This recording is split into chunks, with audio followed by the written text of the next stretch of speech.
Hello student, तर आज आपण लेथ मशीनविषयी माहिती घेणार आहोत. आपला जो युनिट 5 आहे बेसिक मशीन टूल. आता ह्याच्या आधी आपण मिलिंग मशीन आणि ड्रिलिंग मशीनची माहिती घेतलेली आहे. आज आपण लेथ मशीनची माहिती घेणार आहोत. पहिलं पाहूया function of lathe. The main function of lathe is to remove metal from a piece of work to give it required shape and size. आता आपल्याला काय करायचं आहे की वर्कपीसला रिक्वायर्ड शेप आणि साईज द्यायचं आहे. मग त्यासाठी काय करावं लागेल, तर त्या वर्कपीसमधलं अनवॉन्टेड मटेरियल चिपच्या स्वरूपात रिमूव्ह करून त्याला आपल्याला रिक्वायर्ड शेप आणि साईज द्यावा लागेल. लेथ मशीन हे पण मशीनिंग प्रोसेस आहे. ह्याच्यामध्ये अनवॉन्टेड मटेरियल ही चिपच्या स्वरूपात रिमूव्ह केलं जाते आणि वर्कपीसला डिझायर्ड शेप आणि साईज दिला जातो. मग हे कसं अकम्प्लिश होणार आहे किंवा कसं आपण अचीव करणार आहोत, तर ह्यामध्ये एकतर वर्कपीस हा चकमध्ये पकडला जाईल किंवा दोन सेंटरमध्ये पकडला जाईल आणि तो वर्कपीस रोटेट केला जाईल किंवा ते टर्न केला जाईल against the hard edge of cutting tool. मग कटिंग टूल काय करणार आहे, त्याच्यामधलं अनवॉन्टेड मटेरियल हे चिपच्या स्वरूपात रिमूव्ह करणार आहे आणि त्याला डिझायर्ड शेप आणि साईज देणार आहे. बेसिकली लेथ मशीनवर आपण कोनिकल, सिलेंड्रिकल असे शेपचे वर्कपीस तयार करत असतो. शक्यतो सिलेंड्रिकल वर्कपीस आपण तयार करत असतो. मग आपण वर्किंग प्रिन्सिपलमध्ये आपण असं म्हणू शकतो, so in this the workpiece is held between two centres or in chuck and it is turned against the hard edge of cutting tool. So cutting tool will remove unwanted material in the form of chips and it will give desired shape and size to the workpiece. Okay, in lathe the workpiece is held in chuck or between center and rotated about its axis at uniform speed. So the cutting tool held in the tool post is feed against, so the cutting tool is held in the tool post and it is feed against the workpiece for desired depth and in desired direction. Since there exists relative motion between workpiece and cutting tool, the material is removed in the form of chip and desired shape is obtained. आता इथं तुम्हाला जर तुम्ही पाहिलं तर इथं तुम्हाला दिसत असेल पहा की ह्यामध्ये जे वर्कपीस आहे हे दोन सेंटरमध्ये पकडलेलं आहे किंवा चकमध्ये पकडलेलं आहे. ह्या डायग्राममध्ये दोन सेंटर दिसत आहेत. त्या दोन सेंटरमध्ये वर्कपीस पकडलेलं आहे. एक हेड स्टॉकचं सेंटर आहे आणि एक टेल स्टॉकचं सेंटर आहे. ते आपण पुढच्या पार्ट्स ऑफ लेथमध्ये पाहणार आहोत किंवा त्यामध्ये बघणार आहोत. तर ह्या दोन सेंटरमध्ये वर्कपीस पकडलेला आहे. तुम्ही वर्कशॉपच्या प्रॅक्टिकलमध्ये पण तो जॉब केलेला पाहिलेला आहे की दोन सेंटरमध्ये किंवा चकमध्ये वर्कपीस पकडला जातो आणि तो फिरवला जातो अगेन्स्ट द कटिंग टूल. मग कटिंग टूल काय करतो की डिझायर्ड डेप्थ आपण घेत असतो कटिंग टूलला. त्यामध्ये क्रॉस फीड आणि लॉन्जिट्युडनल फीड आपण देत असतो. तर डेप्थ आणि डिझायर्ड डायरेक्शनला आपण काय करतो की फीड करत असतो टूल. वर्कपीसच्या अगेन्स्ट काय करतो, टूल फीड करतो. मग टूल फीड केल्याच्या नंतर जे आहे त्याची जी टूलची एज आहे, कटिंग एज, ती काय करणार आहे, त्याच्यातलं वर्कपीसमधलं अनवॉन्टेड मटेरियल हे चिपच्या स्वरूपात रिमूव्ह करणार आहे आणि त्याला डिझायर्ड शेप आणि साईज देणार आहे. हे झालं working principle of lathe. So in lathe the workpiece is held in chuck or between centre and it is rotated about axis at uniform speed. The cutting tool held in tool post is feed against the workpiece at desired depth and desired direction so that the relative motion between workpiece and tool will take place and the cutting tool will remove unwanted material in the form of chips so as to give desired shape and size to workpiece. Okay, आता आपण पाहूया specification of lathe. Specification of लेथमध्ये आपल्याला ही diagram आपल्याला पाहावी लागेल. पहिलं जर स्पेसिफिकेशन म्हणजे काय आधी लक्षात घ्या. आपल्याला सपोज मार्केटमधनं लेथ मशीन परचेस करायची आहे, तर आपण कोणताही टेक्निकल प्रॉडक्ट किंवा टेक्निकल मशीन इन्स्ट्रुमेंट आपण जेव्हा मार्केटमधनं परचेस करतो तेव्हा त्याच्यासाठी स्पेसिफिकेशन असतं. मग टेक्निकल स्पेसिफिकेशन आपल्याला द्यावं लागतं. तर आपल्याला त्यासाठी कुठले पॉईंट्स आपल्याला कन्सिडर करावं लागतील हे स्पेसिफिकेशनमध्ये येतं किंवा साईज ऑफ लेथमध्ये येतं. स्पेसिफिकेशनलाच आपण म्हणूया की साईज ऑफ लेथ. ह्यामध्ये पहिला जो पॉईंट आहे तो आहे maximum swing over bed. Maximum swing over bed, ठीक आहे. तर स्विंग म्हणजे ते किती फिरते, किती स्विंग होतं आहे, ठीक आहे. Maximum diameter that can be rotated over bedways किंवा guideways it is twice the height of centre measure from bed. Okay, आता बघा मॅक्सिमम स्विंग ओव्हर बेड म्हणजेच काय, किती मॅक्सिमम डायमीटरचं वर्क पीस, किती जास्तीत जास्त डायमीटरचं वर्क पीस हे आपल्याला त्या बेडवरती फिरलं जाणार आहे किंवा रोटेट करता येणार आहे. मग हे काय असेल, it is twice the height of centre measure from bed. आता बघा इथं तुम्हाला दाखवलेलं आहे, तर इथं सी दाखवलेलं आहे पहा, सी जे दिसतंय तुम्हाला सी, इथं फिगरमध्ये सी दाखवलेलं आहे. Diameter of work that can be turn over the ways किंवा बेडवेज. हा जो बेडवेज आहे किंवा बेड आहे त्याच्यावरती जास्तीत जास्त किती डायमीटरचं वर्क पीस टर्न केलं जाऊ शकतं, हे सी या लेटरनं दाखवलं. इथं डायग्रॅममध्ये पण तुम्हाला सी दिसतं आहे. तर ते झालं maximum swing over bed. So it is twice the height of centre measure from bed. बेडपासून सेंटरची जी हाईट आहे त्याच्या दुप्पट हे काय असणार आहे, स्विंग ओव्हर बेड असणार आहे, मॅक्सिमम स्विंग ओव्हर बेड असणार आहे. म्हणजेच हे सेंटर व जे लेथ मशीनचं सेंटर आहे आणि बेड आहे ह्याच्यातलं जे डिस्टन्स आहे त्याला आपण हाईट म्हणूया. तर ते सेंटर आणि बेड ह्याच्यातले जे हाईट आहे ते दुप्पट केल्याच्या नंतर आपल्याला काय मिळणार आहे, मॅक्सिमम स्विंग ओव्हर बेड मिळणार आहे. नेक्स्ट आहे maximum swing over carriage. Maximum swing over carriage हे आपल्याला डीमध्ये, डी या ह्यानं दाखवलेलं आहे बघा, कॅपिटल डी या फिगरमध्ये कॅपिटल डी बघा तुम्हाला लक्षात येईल. So it is largest diameter of work that can be revolve or rotate over the lathe saddle. जे लेथचं सॅडल असतं ते तुम्हाला पार्ट्समध्ये मी सांगणार आहे. लेथचं जे सॅडल आहे एस शेप कास्टिंग असतं, तर ते लेथचं जे सॅडल आहे त्याच्यावरती कॅरेजचा खालचा पार्ट सॅडल असतो जो की स्लाईड होत असतो त्या गाईडवेजवरती. त्या सॅडलवरती मॅक्सिमम किती डायमीटर हा फिरेल वर्कपीसचा ते झालं मॅक्सिमम स्विंग ओव्हर कॅरेज. म्हणजे कॅरेजवरती किती, सॅडल हा काय कॅरेजचाच एक पार्ट आहे, त्यामुळं मॅक्सिमम किती डायमीटरचं वर्कपीस हे त्या सॅडलवरती फिरेल ह्याला आपण म्हणतो मॅक्सिमम स्विंग ओव्हर कॅरेज. तुम्ही पार्ट्स ऑफ लेथ पाहिलेले आहेत प्रॅक्टिकलला. नेक्स्ट आहे height of centre over bed. Height of centre over bed म्हणजेच काय की लेथ मशीनचा जे सेंटर आहे हेअरस्टॉकचा, त्या सेंटरची बेडपासून किती उंची आहे हे सुद्धा एक टेक्निकल स्पेसिफिकेशन इथं असणार आहे. Next maximum maximum distance between centre. आता बघा हेअरस्टॉकचं एक सेंटर आहे आणि टेलस्टॉकचं हे सेंटर आहे. बी या कॅपिटल बीनं तुम्हाला डायग्रॅममध्ये दिसतं आहे. कॅपिटल बी काय दाखवतं आहे की distance between centre. Maximum distance between centre ह्याच्यावरून आपल्याला काय कळेल की किती जास्तीत जास्त लांबीचा जॉब हा आपण दोन सेंटरमध्ये पकडू शकतो. Next specification is length of bed. म्हणजे बेडची लांबी जास्तीत जास्त किती पाहिजे. आणि next maximum diameter of bar that can pass through the hole of headstock spindle. जे हेडस्टॉक स्पिंडल आहे त्याच्यामधून किती जास्तीत जास्त डायमीटरचं वर्कपीस हे पास होणार आहे असं, किंवा किती मॅक्सिमम डायमीटरचं वर्कपीस आपण त्या चकमध्ये किंवा पकडणार आहोत हे पण आपल्याला त्यामध्ये स्पेसिफिकेशनमध्ये म्हणता येईल. बघा जे स्पेसिफिकेशन आहे त्याच्यामध्ये हे 6 पॉईंट तुम्हाला लक्षात ठेवायचे आणि ही डायग्रॅम तुम्हाला लक्षात ठेवायची आहे. तर पहिला जो पॉईंट आहे तो मॅक्सिमम स्विंग ओव्हर बेड. म्हणजे जास्तीत जास्त किती डायमीटरचा वर्कपीस हा बेड वेज किंवा गाईडवेजवरती फिरू शकतो किंवा स्विंग होऊ शकतो, रोटेट होऊ शकतो. नेक्स्ट आहे मॅक्सिमम स्विंग ओव्हर कॅरेज. म्हणजे किती जास्तीत जास्त डायमीटरचा वर्कपीस हा लेथच्या सॅडलवरती फिरू शकतो. नेक्स्ट आहे height of centre over bed. Height of centre over bed म्हणजे बेडपासून त्या सेंटरची हाईट किती जास्तीत जास्त असू शकते किंवा किती पाहिजे. Next maximum distance between centre.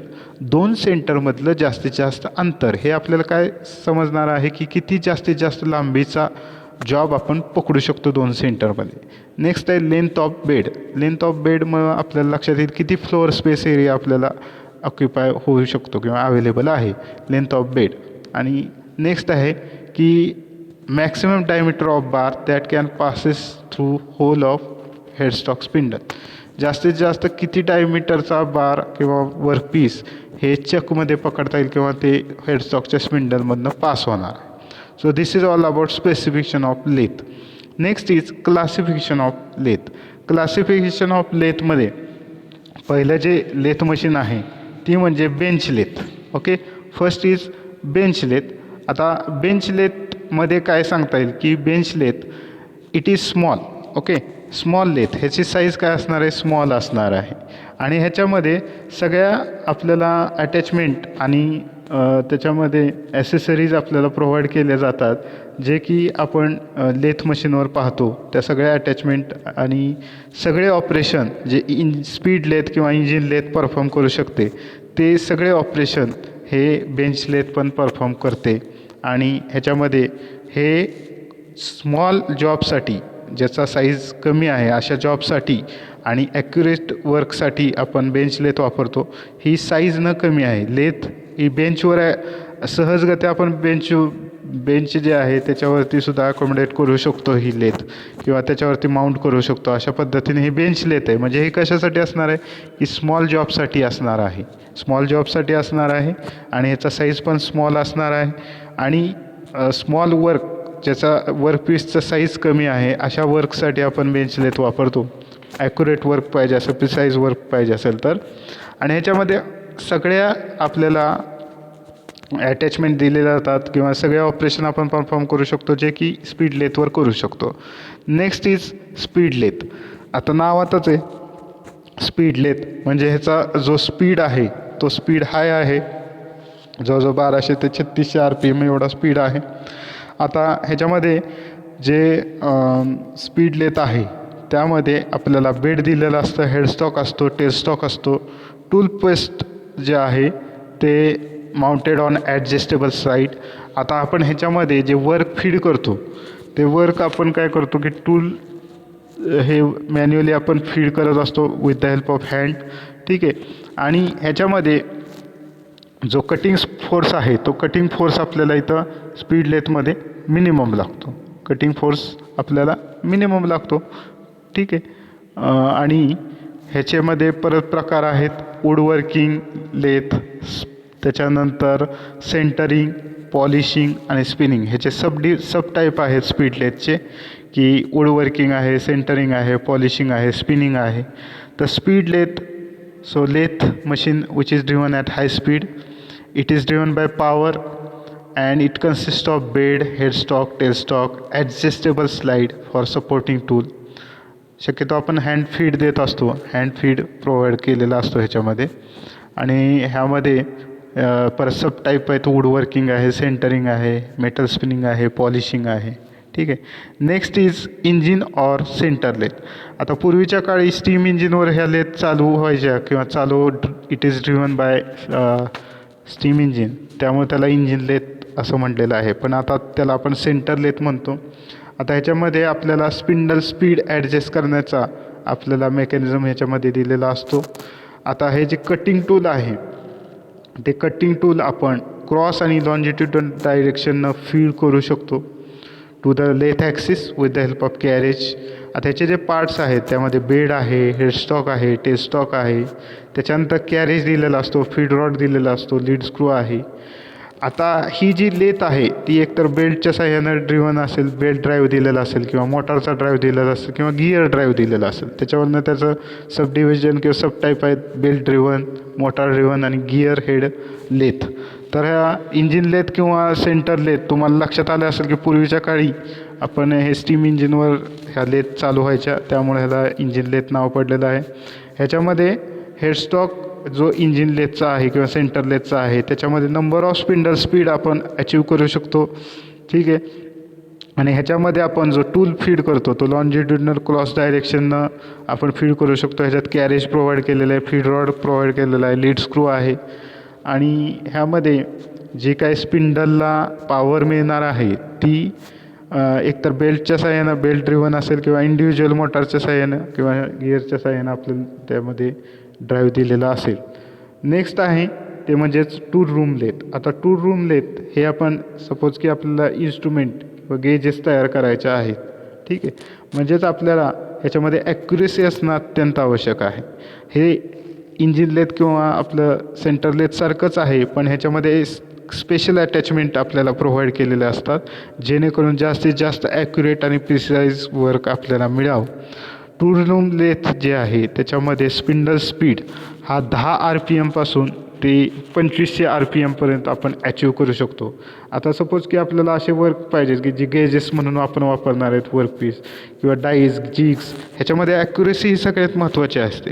तर त्यासाठी आपण टूल रूम लेथ वापरतो. जे जॉब बनणार आहेत आपले टूल रूम लेथमध्ये हे ॲक्युरेट म्हणजे एकदम प्रिसाईज आपल्याला ॲक्युरेट जॉब आपल्याला बनवायचे असतील तर आपल्याला ह्या टूल रूम लेथमध्ये एक्स्ट्रा अटॅचमेंट आपल्याला प्रोव्हाइड केलेले असतात, जेणेकरून ॲक्युरेट जॉब त्यामध्ये होणार आहे. आता ह्याची जी कॉस्ट आहे ती आपली आत्ता जी पाहिली सेंटर लेथ त्यापेक्षा जास्त असणार आहे, कारण एक्स्ट्रा अटॅचमेंट दिलेले आहेत आणि ॲक्युरेट वर्कसाठी आहे.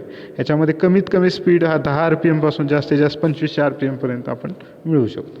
नेक्स्ट आहे कॅप्स्टन अँड टरेट लेथ.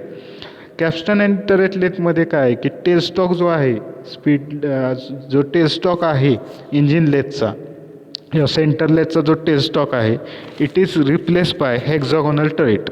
आणि त्या हेक्झागोनल टरेटच्या प्रत्येक फेसला हे टूल फीड केलेलं असतं किंवा प्रोव्हाइड केलेलं असतं. प्रत्येक फेस कॅरीज टूल आणि ते प्रॉपर सिक्वेन्सनं वर्कपीसमध्ये फीड केलं जातं.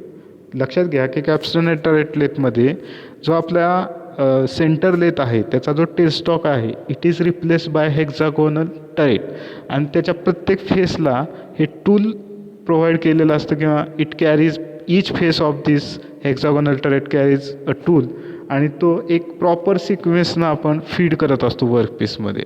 त्यामुळं आपल्याला कमीत कमी वेळेमध्ये आपण जॉब तयार करू शकतो कॅप्स्टन टरेट लेथ. नेक्स्ट आहे ॲटोमॅटिक लेथ. ॲटोमॅटिक लेथ का म्हणलेलं आहे, कारण ह्याच्यामध्ये एकदा आपण टूल सेट केलं आणि मशीन स्टार्ट केलं तर बरेचसे ऑपरेशन हे ॲटोमॅटिकली परफॉर्म करणार आहे. त्याच्यावर ते ऑपरेशन हे ॲटोमॅटिकली होणार आहे टू फिनिश द जॉब. आणि ह्यामध्ये स्पीड फीड हे सुद्धा ॲटोमॅटिकली चेंज होऊ शकतं किंवा चेंज केलं जाऊ शकतं. तर मास प्रोडक्शनसाठी ॲटोमॅटिक लेथ आपण वापरतो. Mass production of identical parts त्यासाठी ॲटोमॅटिक लेथ वापरतो.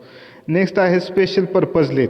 स्पेशल पर्पज लेथमध्ये आपल्याला 4 लेथ 5 लेथ तुम्हाला दिसत आहेत. Gap bed lathe. आता गॅप बेड लेथ कशाला म्हणतो, जर समजा हेडस्टॉक आणि बेड ह्याच्यामधला जो पोर्शन आहे हेडस्टॉक आणि बेडमधला बेडचा काही भाग हा रिमूव्ह केला जातो, जेणेकरून आपल्याला तिथं स्पेस किंवा गॅप तयार होईल. जास्तीत जास्त डायमीटरचा जॉब आपल्याला फिरवता यावा किंवा रोटेट करता यावा यासाठी हेडस्टॉकच्या शेजारी जो बेडचा भाग आहे तो थोडासा भाग बेडचा रिमूव्ह केला जातो, जेणेकरून तिथं गॅप तयार होईल आणि जास्तीत जास्त डायमीटरचं वर्कपीस आपण स्विंग करू शकतो. त्याला गॅप बेड लेथ म्हणतो, म्हणजे स्पेशल पर्पजसाठी. त्याच्यानंतर व्हील लेथ. आपले जे काय व्हील्स आहेत लोकोमोटिव्ह व्हील्स आहेत ते फिनिशिंग करण्यासाठी ते आपल्याला व्हील लेथचा वापर होतो, म्हणजे स्पेशली व्हील्ससाठीच आपण त्याचा वापर करतो लोकोमोटिव्ह व्हील्ससाठी. त्याच्यानंतर टी लेथ काय आहे की ॲक्सिस ऑफ बेड. ठीक आहे, लेथ बेडचा जो ॲक्सिस आहे it is right angle to headstock spindle. Headstock स्पिंडलचा ॲक्सिस आणि बेडचा ॲक्सिस हा एकमेकाला परपेंडिक्युलर असतात किंवा राईट अँगलमध्ये असतात. एक प्रकारे टीच ते फॉर्म करतात, म्हणून त्याला टी लेथ म्हणलेलं आहे. आपल्याला जेट इंजिनचे जो रोटर्स आहेत ते मशिनिंग करण्यासाठी टी लेथ वापरतो, स्पेशल पर्पज लेथ आहे. Next is duplicating lathe. म्हणजे आपल्याला एक आयडेंटिकल जॉब तयार करायचे आहेत, डुप्लिकेट शेपचे जॉब तयार करायचे असतील तर ते डुप्लिकेटिंग लेथ आपण वापरत असतो. आयडेंटिकल कॉम्पोनंट जसं की शाफ्ट वगैरे तयार करायचा आहे. Next is missile lathe. Missile lathe म्हणजेच काय की जास्त डायमीटरचे जे मिसाईल कॉम्पोनंट आहेत ते तयार करण्यासाठी मिसाईल आपण माहिती आहे तर ते कॉम्पोनंट तयार करण्यासाठी मिसाईल लेथ वापरले जातात. सो द स्पेशल पर्पज लेथमध्ये गॅप बेड लेथ आहे, व्हील लेथ आहे, टी लेथ आहे, डुप्लिकेटिंग लेथ आहे, मिसाईल लेथ आहे. गॅप बेड लेथ म्हणजेच काय, हेडस्टॉकच्या शेजारचा थोडासा बेडचा पोर्शन रिमूव्ह केला जातो जेणेकरून गॅप तयार होईल, जास्तीत जास्त डायमीटरचा जॉब फिरवता येईल. व्हील लेथ म्हणजे स्पेशली व्हीलच्या मशिनिंगसाठी लोकोमोटिव्ह व्हीलच्या मशिनिंगसाठी आपण ते वापरतो, फिनिशिंग साठी वापरतो. टी लेथ म्हणजेच काय की आपला बेडचा जो ॲक्सिस आहे आणि हेडस्टॉकच्या स्पिंडलचा जो ॲक्सिस आहे ते एकमेकाला राईट अँगलमध्ये असतात, म्हणजे टी शेप तयार होतो. त्यासाठी मशिनिंग जेट इंजिन आपण टी लेथ वापरतो. डुप्लिकेटिंग लेथ म्हणजे काय, आयडेंटिकल जे कॉम्पोनंट आहेत ते तयार करण्यासाठी डुप्लिकेट म्हणजे आयडेंटिकल कॉम्पोनंट तयार करण्यासाठी. आणि मिसाईलचे कॉम्पोनंट्स तयार करण्यासाठी मिसाईल लेथ वापरतो. असे स्पेशल पर्पज लेथ आहे. तर तुम्हाला एक लक्षात आलं असेल क्लासिफिकेशनमध्ये बेंच लेथ स्मॉल जॉबसाठी, स्पीड लेथ त्याचा स्पीड हाय असतो आणि ह्याच्यामध्ये परत वुडवर्किंग, स्पिनिंग, त्याच्यानंतर पॉलिशिंग, सेंटरिंग असे प्रकार आहेत. इंजिन किंवा सेंटर लेथ ह्याच्यामध्ये आपण जे वर्कपीस आहे ते क्रॉस लॉन्जिट्युडनल डायरेक्शन फीड करतो. ह्याच्यात variety of spindle speed achieve करू शकतो. त्यामध्ये परत बेल्ट ड्रिव्हन आहे, मोटर ड्रिव्हन आहे, गिअर हेड आहे. त्याच्यानंतर आपण टूल रूम लेथ पाहिलं. टूल रूम लेथ म्हणजे ॲक्युरेट जॉबसाठी, जसं की आपल्याला समजा गेजेस तयार करायचे आहेत किंवा डाईज तयार करायचे आहेत, मेजरिंग टूल्स आपल्याला पाहिजे असतील तर ते टूल रूम लेथच्या साहाय्यानं आपण ते जॉब तयार करतो, ज्याच्यात ॲक्युरेसी ही अतिशय जास्त महत्त्वाची असते जॉबमध्ये आणि ह्याच्यामध्ये स्पेशल अटॅचमेंट दिलेलं असतात. Next capstan turret lathe. Capstan turret lathe म्हणजेच काय, टेल स्टॉक जो आहे तो टरेट हेक्झॉगोनल टरेटनं रिप्लेस केलेला असतो. त्या टरेटच्या प्रत्येक फेसला टूला प्रोव्हाइड केलेलं असेल जे प्रॉपर सिक्वेन्सनं फीड होणारे वर्कपीसमध्ये. Next automatic lathe. बऱ्यापैकी ऑपरेशन हे ॲटोमॅटिकली परफॉर्म केले जातात. एकदम आपण टूल सेट केलं तर बाकीचे ऑपरेशन हे ॲटोमॅटिकली परफॉर्म केले जातात. मास प्रोडक्शनसाठी आपण ॲटोमॅटिक लेथ वापरतो. स्पेशल पर्पजमध्ये gap bed, wheel lathe, T lathe, duplicating lathe आणि मिसाईल लेथ अशा पद्धतीनं हे आपल्याला लक्षात आलं असेल. तर हे झालं आपलं टाईप्स ऑफ लेथ. तर आज आपण इथंच थांबतोय. पुढच्या ह्याच्यामध्ये बेसिक पार्ट आणि त्याचे फंक्शन आपण पाहणार आहोत. ठीक आहे. हे लेथचं तुम्हाला कळलं असेल. आपण लेथमध्ये वर्किंग प्रिन्सिपल पाहिलेलं आहे. त्याच्यानंतर आपण त्याचे टाईप्स पाहिलेले, स्पेसिफिकेशन पाहिलेत. आपण आता त्याचे पार्ट्स पाहणार आहोत.